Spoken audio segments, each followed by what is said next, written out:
Amy Dowden shows me a small plastic IKEA bag filled with dark, fine hair. It is hers, or at least, what she had left on her head before she shaved it a fortnight ago. She admits she had forgotten it was buried deep in her bag, discovering it when she retrieved her makeup before our meeting. Her hairdresser suggested she keep it, but she's not really sure why and doesn't want to dwell on it.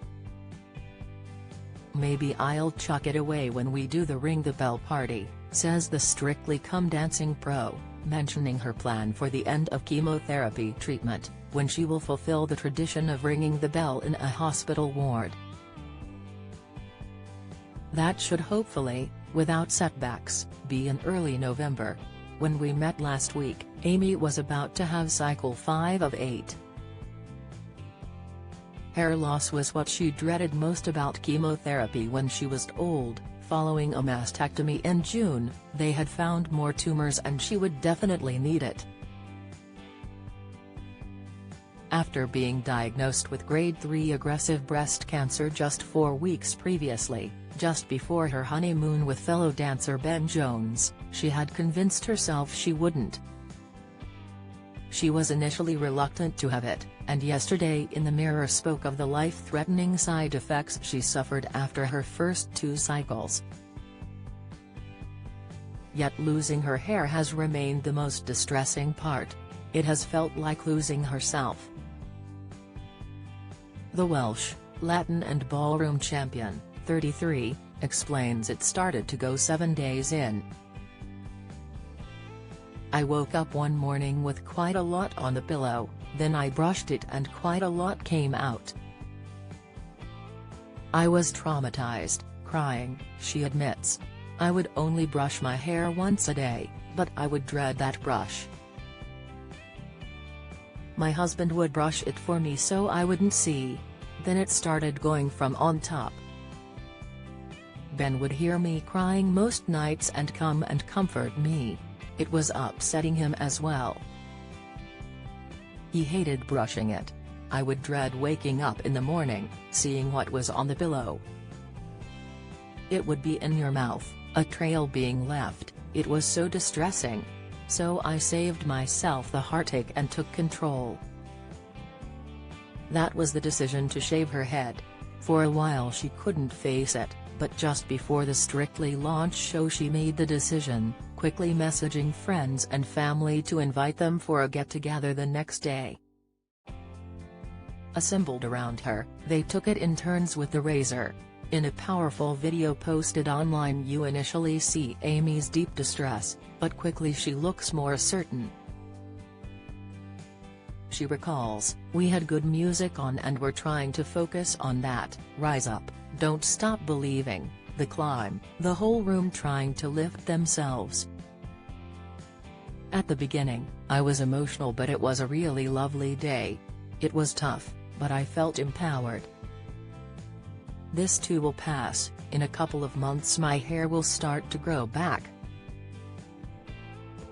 I'm not the only person going through this. And there is nothing wrong with a shaved head, you can be beautiful and bald." The group even did a short dance routine before and afterwards. Amy's dad, the breakout star. "That was Strictly pro dancer Diane Boswell's idea. We had cake and non-alcoholic Prosecco," smiles Amy. "I slept really well afterwards." Diane watched some of the gathering on FaceTime. Amy also video called close Strictly friends, Katya Jones and Carlos Gu. Amy used to compete against Carlos, and during the live shows he's been making secret hand signals to reassure Amy he's thinking of her, she confides with a giggle. "Carlos was crying when I showed him, he wants to shave his head, too," she says. "He's adamant, and that he's getting a tattoo, a breast cancer one, but I've told him he's not allowed to shave his head, he's on Strictly." Amy's acceptance of her new appearance is clear, but of course it's still a strange feeling. She will go without her headscarf around Ben, He keeps telling me I look beautiful, but otherwise covers up. She leaves the room to change scarves between for our photographer, and she is excited about the arrival of 2 specially made wigs.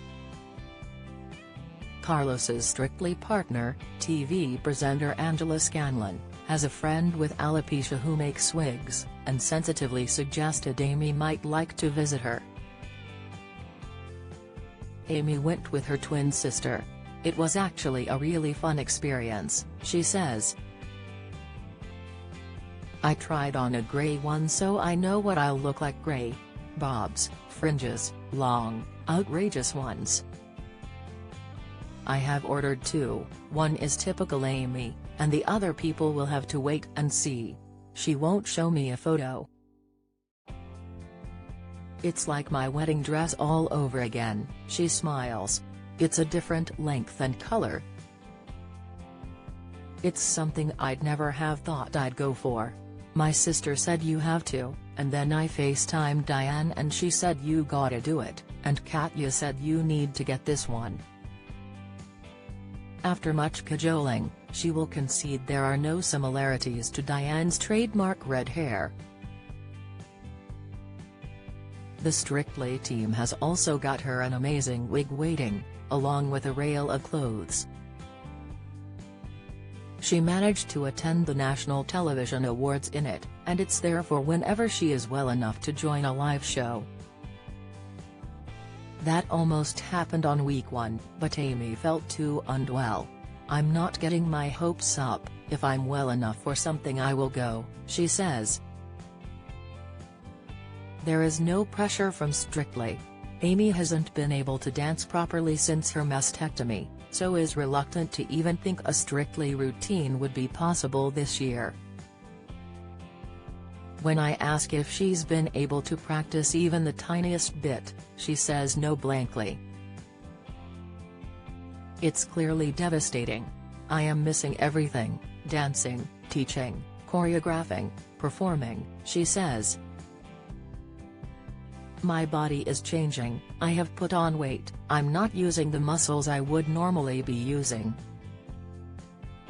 Watching the show she adores from her sofa is painful. I cried when they walked down the stairs, she says of the first live show. But she becomes animated when she discusses the dances.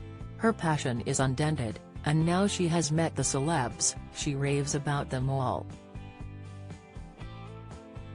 They're all wonderful, she says. Adam Thomas is great. He has a friend I have been speaking to online who is my age and is going through this too. Bobby Brazier is a sweetheart, he is just so himself, he is genuinely lovely. Leigh Dennis and his wife were so kind. His wife wrapped her arms around me. Nigel Harman says the show's not the same without me. He was amazing, I could tell in the opening group number he had musicality. And despite herself, there's still just a glimmer of hope in Amy for a turn on the ballroom floor. I imagine it would be something quite graceful. I can't imagine a hard-hitting jive or a samba, she says. I silently imagine she has a routine worked out. Cancer has thrown the book at Amy, but it is clear very little stops her. Follow Mirror Celebs on Snapchat, Instagram, Twitter, Facebook, YouTube and Threads.